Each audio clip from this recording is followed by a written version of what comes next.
Fondată cu 9 ani în urmă, compania chineză Leapmotor a ajuns la al doilea său produs.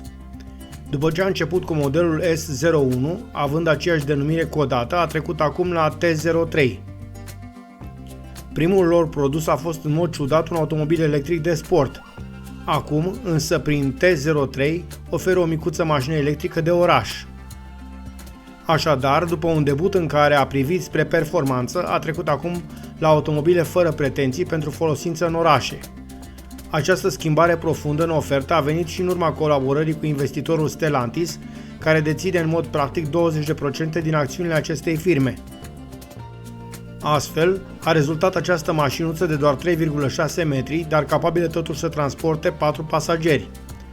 Primul lucru care îl remarc la acest automobil este că beneficiază de un design foarte reușit și plăcut din orice unghi l-ai privi. De vină pentru acest lucru sunt în mare măsură blocurile optice atât din față cât și din spate, elemente care au fost îngrijit desenate. Ba parcă pentru prima dată fața acestui automobil electric lipsit de obișnuitul radiator arată atrăgător. Este posibil și din cauza capacului de la priza de încărcare și a siglei foarte elegant integrate. Mașina are proporții frumos alese, poate doar suprafețele vitrate laterale ar fi un pic cam reduse, dar acest lucru oferă și o oarecare masivitate a ușilor, cel puțin din punct de vedere vizual. Aceeași rețetă a unui design simplu și elegant este aplicată și interiorului, lucru care face mașina foarte atrăgătoare. Dacă din punct de vedere vizual mașina primește numai laude, haideți să vedem și cum stăm din punct de vedere tehnic. Mașina este construită după formula consacrată, totul față. Motorul sincronizat cu magnet permanent oferă o putere de 70 de kW și un cuplu maxim de 158 de N. Așadar, având o greutate rezonabilă de 1175 de kg, mașina reușește să atingă 100 de km la oră în 12,7 secunde. Viteza maximă a mașinii este 130 de km pe oră. Aici observăm faptul că nivelul de performanță este unul similar unui automobil cu motor termic dintr-o clasă asemănătoare. Așadar, chiar dacă este o mașină electrică, nu vă așteptați la demaraje sportive. Este doar un automobil cu inclinații practice și nu un bolid. Pentru acest motiv și suspensia folosește elemente utilizate curent de tipul MacPherson pentru față și o suspensie simplă pe bară de torsiune pentru trenul din spate.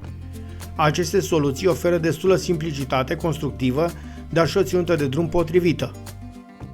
Fiind o mașină modernă, frânarea este realizată folosind discuri. Mașina utilizează farurile cu halogen, iar luminile de zi sunt pe LED, la fel ca și stopurile din partea din spate. Deși este o mașină micuță, aceasta dispune de toată tehnologia de asistență existentă. Astfel, mașina are un sistem de cruise control adaptiv și te avertizează atunci când o coliziune poate avea loc. De asemenea, în situații de urgență, aceasta poate frâna pentru tine dacă situația o cere. Un alt element de siguranță este avertizorul de părăsire a benzii de circulație. Mașina dispune de un avertizor de unghi mort și sistemele monitorizează de asemenea starea de oboseală sau atenție a celui ce o conduce.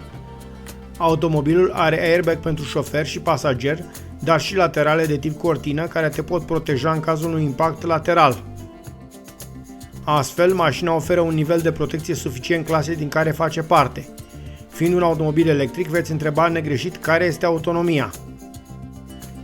Aceasta este de 265 de km VLTP, având la bord o baterie ce are o capacitate de 37,3 kWh.